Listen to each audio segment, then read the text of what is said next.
पुणी देखिया मकर राशि भाई भाई मानकर मकर 21-10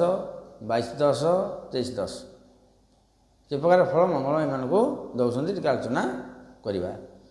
मकर राशि पंचम राशि अच्छा शनि तो द्वितीय अच्छा तृतीय को जी आहरी सब फल आसो शनि आसिले से कथा पछ कथा तथापि षष्ठ मंगल केते क्षेत्र में हानि करें केते लाभ ही करें। षष्ठ मंगल मोह आनंद मानवीय काटती काल खना वचन लिखाई मुझे लिखिनी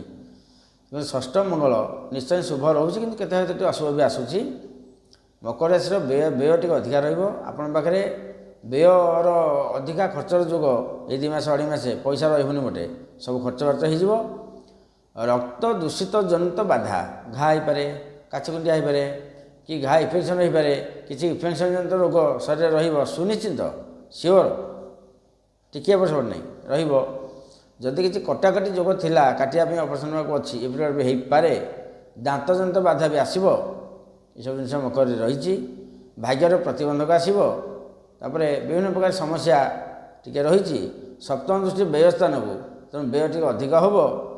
तापर रहा आमर आय स्रोत टिके बंद हो व्यय टी अधिक रो बाध्य होकर कर्जा हो पारती।